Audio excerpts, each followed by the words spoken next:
Thank you for joining us.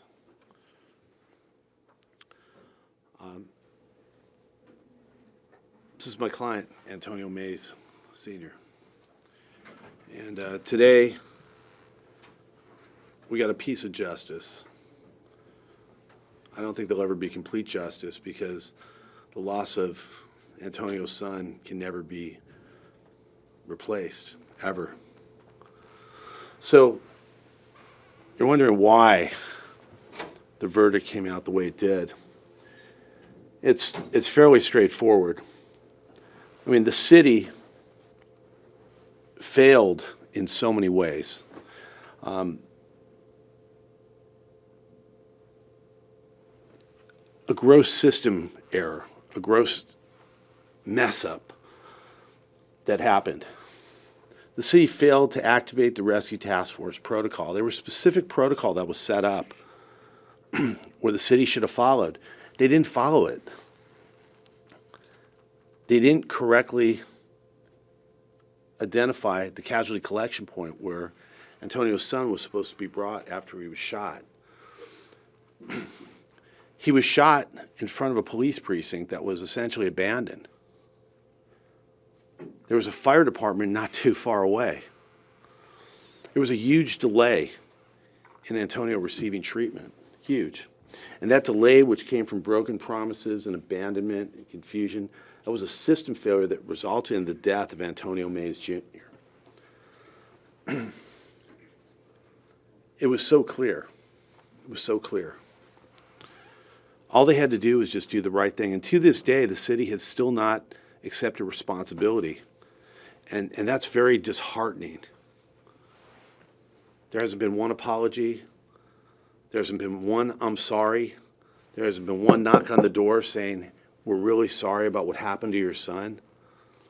Just a complete failure of acceptance of responsibility. And that's unforgivable. I'll let Mr. Mays chime in on how he feels about what happened here.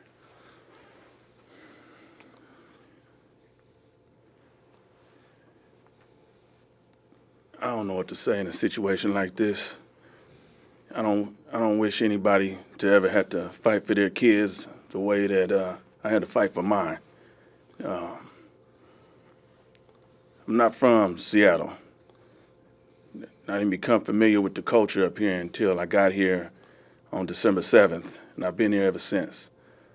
It's just a blessing that I've been able to stay here, on my own accord to see this through. I don't know how some people would be able to even muster that, to go out of state, for roughly 2 months to fight for their kids, if they had to, it's like a fight for your life.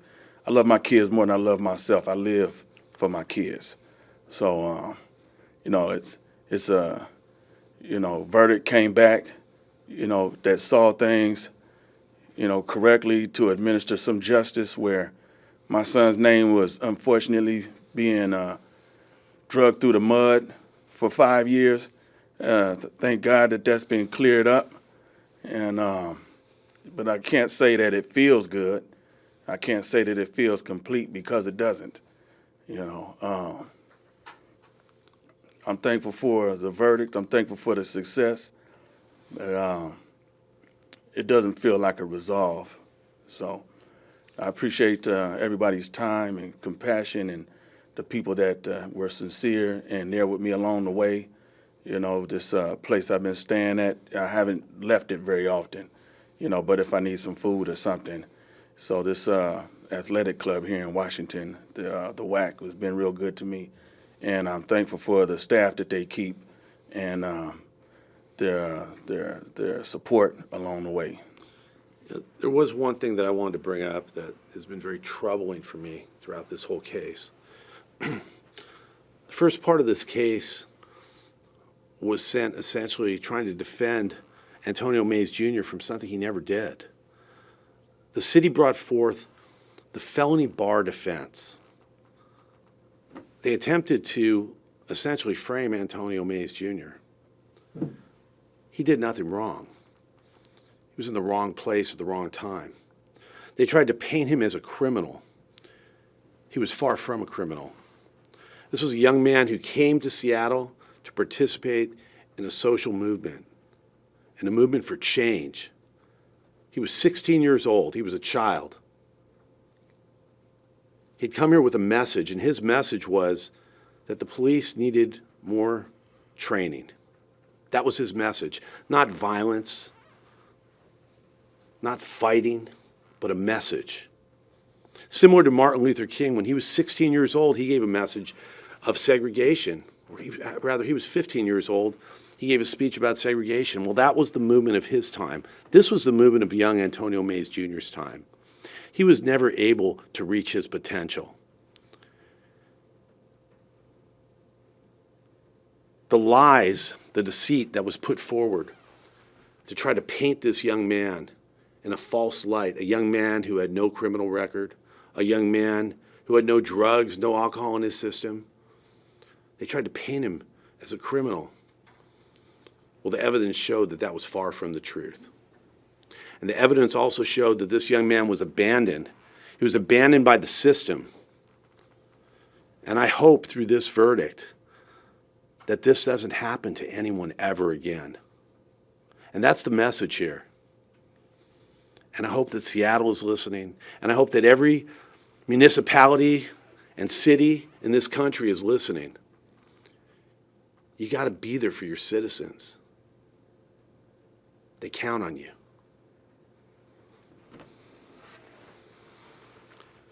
If anybody has any questions, we're happy to field some questions. Sure. Tell us about your son. How do you want him to be remembered when people are watching this tonight? Excuse me, where are you from? King 5. King 5, okay. My son was what I like to identify as an altruist. You know, he wanted more for everybody. He wanted to help everybody. He was always, more concerned for others than he was himself. And, he had a big heart, and that runs in the family. He was a young entrepreneur at heart. He was a hard worker. He understood the multiple facets that I go through to generate the many different revenue streams we have in our family. And he loved and enjoyed and appreciated all of that, the good and the bad. Sometimes we take some hits and sometimes we go on some big vacations. It's ups and downs in life. So he was a realist, and he was proud to be black. I'll say that. There's a lot of people don't understand, what that is to be black in America. It's a significant thing, and not to, derail everybody's focus from what happened here in this emergency response system. But I raised my son to be a strong, young, proud black man. And he's seen me suffer, at the hands of, some racism many a times in his life. And I've talked to him about what he saw as, every time it happened. So, that's been a real facet in our lifestyle as black men in America. I've been a single dad for a long time. So, that's been something I had to teach him about. So to know my son and to know that he was strong, proud, black, positive, and big-hearted, kind-hearted, and hard-working, that's the kind of, memory that should resonate when they think about my son. Somebody that when you see him coming, he cares about you. His eyes go up and brighten up because he's looking to see the best in you. He wants to make you smile and make you laugh, and he wants to see you win, and he wants to win with you. So that's the kind of energy, my son had for people. So that's the kind of memory. I appreciate that. Thank you. Anybody else? Antonio, you mentioned there's no resolution. You still feel a sense of emptiness. The Yeah. investigation is still open. The suspect has not been captured yet. Yes. Is that part of your longing for closure? That's a huge void. I think the ultimate void that, it'll never be filled. I got to live on without him. We had something special, me and my son, and we were long from done. I was learning from him and growing because of him. As a parent, I was learning from being a parent, just learning from the reactions that I get from my son. He was my firstborn. So the reactions and the mistakes that I make with him, push me to better myself, to change, you know, and I had him to thank for that, you know, and I explained those sorts of lessons that I learned from him. And losing him, to lose that, I lost a big part of myself. So, you know, it's not a, you know, it's not resolved. I mean, it's some form of accountability, which I appreciate the accountability, you know, and accountability needs to be heard. You know, I've always taught my son to own his, and I got to own mine in that. So, you know, accountability at this part, when he's been neglected and they delayed on him right here and they didn't get to him and make an effort to say, oh, somebody needs help, let's get to him, and make an effort to get to him, you know, yeah, you know, accountability needs to be. So there's been some accountability, yeah, but, you know, the fact that I got to live on without him, nothing's going to bring him back. So that, you know, nothing's going to fill that void. Have you heard from investigators at all? Not at all. Not at all. Not since maybe I heard from investigators maybe up to 3 months after it happened, and then it just went dark after that. We're optimistic that the city will continue their investigation. There are a certain amount of documents that were under attorney's eyes only, and we're of the hope and desire that the city will ultimately find who shot this young man and bring him to justice. Anybody else have any questions? Yes, sir. Obviously, you've explained the heaviness of the emotions talking about your son, reflecting on his life, and obviously the other kind of parts that still remain unresolved. But in light of today, you know, none of the city leadership is still kind of in place from when this all happened. Obviously, it's been so long, as you've talked about.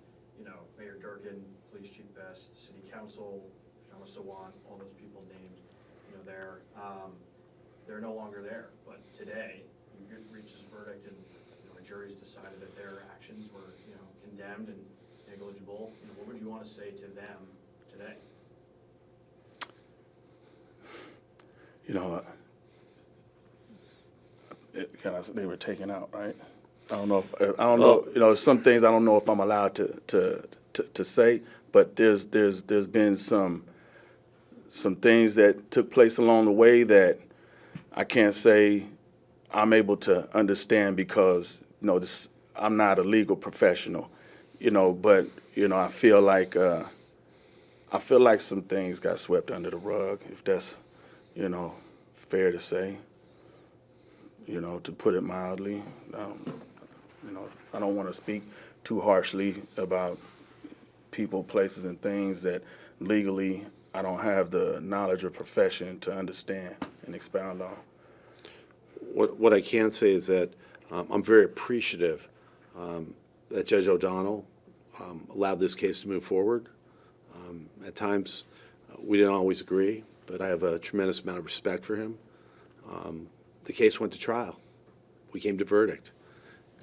He allowed us to bring the case, and for that I'm very grateful. I'm also grateful that the jury spent the time and the effort to deliberate. I mean, we did our closing arguments on January 8th. It's now the 29th. This was a very long deliberation. And I think they really went through the motions. They really weighed the evidence, and they did what our system's supposed to do, you know. And if anything, it's an amazing system. The jury system in this country is tremendous. Yes. Would it help at all to hear from the current administration, Mayor Wilson or any of the current council? I don't think any of them were here in 2020, but is that kind of what you were talking about earlier? I think it'd be useful to hear from the new administration because the way the case was presented by the city attorney's office, as it was, not as it is necessarily, it was a very difficult fight. And when I say a difficult fight, I mean it was a fight against injustice. It truly was.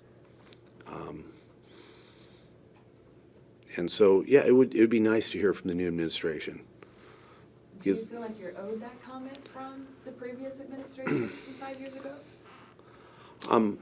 I don't need a comment from the previous administration. I don't know how Antonio feels. You know, from my understanding, the previous administration stepped down if from what I understand, they stepped down. They weren't reprimanded. They didn't have any consequence. So if you're asking me as a civilian how I feel about that, that's disappointing to say the least for me. You know, I think that there should have been some consequence. So I'm dumbfounded about that part. So. Mr. Hayes, Will James from KOW. During your testimony at trial, your attorney, Evan O'Shan, was trying to ask you about how the trial was affecting you, and you weren't allowed to talk about that at trial. The judge made a ruling that you could talk about it, but it seemed like you had something you wanted to say about how the trial itself was having an impact on you. So I was wondering if you wanted to say that now, how the trial, witnessing the trial, the whole thing made you feel. Yeah, is there someone? I mean, how you feel now? I mean, Yeah, so you know, while sitting through it all, a lot of things, you know, get divulged and become very apparent or evident, for that matter. And to see a city, and Seattle to me is a major city. You know, it's not some small back road town with a small population. Seattle's a major city. Put forth, a lot of effort, and money, to conjure up something that, is, doesn't exist. And with the tenure of experience that they have, they got a lot of legal experience, they clearly were trying to, create something that wasn't there, and, again, I don't want to speak too harshly about something that it's not my profession, but, these sorts of things were very offensive to me. I've been here again, like I said, since December 7th. I got a wife and kids at home. So I'm missing all my kids and my wife. They're missing me, and that's hard on me and hard on my family. It's a lot. I could probably sit here for longer than what you all have time for. Going over those sorts of details, but appreciate that. Thank you. Question. We just heard from the city attorney's office. They said they're going to assess their options going forward. Are you prepared for them to appeal this? well, my response to that is we will assess our options appropriately as well.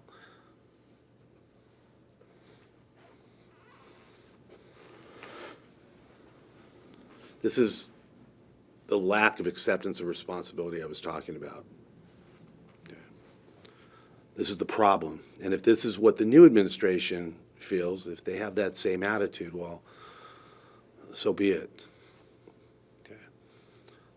Never been an acceptance of responsibility. As far as I know, there was not one city representative in that courtroom throughout the whole trial. This man was here the entire time. The entire time. He took time away from his life, from his home, because it mattered, because it was important. As far as I could see, they just had a lot of attorneys and paralegals and staff working on how to avoid the acceptance of responsibility. So I guess the addendum to that, to the city is, if you're not going to accept responsibility, well, we may have to make you accept responsibility. So if they're going to file an appeal, believe me, we're going to be right there with them. Okay. Anything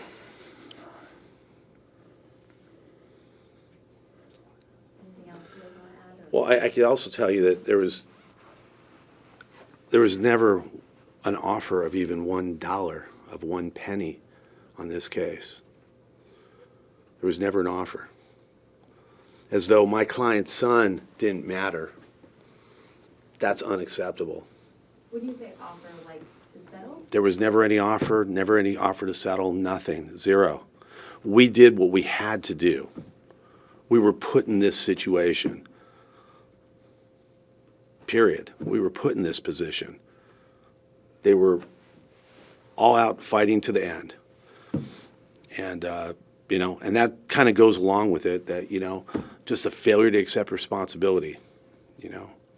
I sat there through the course of this trial and I watched disjointed evidence be placed in, or attempted to be put into evidence, alleged criminal activity of my client, which just didn't exist. Unacceptable. Unacceptable. Accept responsibility, City of Seattle. Accept responsibility. And then maybe we can move on. But until that happens, here we are. I appreciate all y'all's time and attention to what's taking place here. You know, it's very, very sensitive for me, and it's very, very detailed. There's a lot of details, a lot of confusion, and you know, I know it doesn't make sense to everybody. You know, I know clearly being the father here, you know, I'm affected in a way that, you know, I don't expect anybody else to understand. But, you know, for you all that showed up, you know, for the press and the media, that, you know, to make it relevant, I appreciate that. Thank you. I just want to say one more thing. I really care about this man. I had a chance to really get to know him and get to know his son, even though I never met his son. There's a good man here, okay? And I stand with him. So you can tell that to the city of Seattle. It's a good man, too, his whole family, you know, so I think the way he runs his business embodies the way that I ran my business. So, you know, that was a sign for me that, you know, I had the right team, you know, helping me navigate. So For me, it goes much deeper than the law. This is about justice. thank you. Yeah, all right.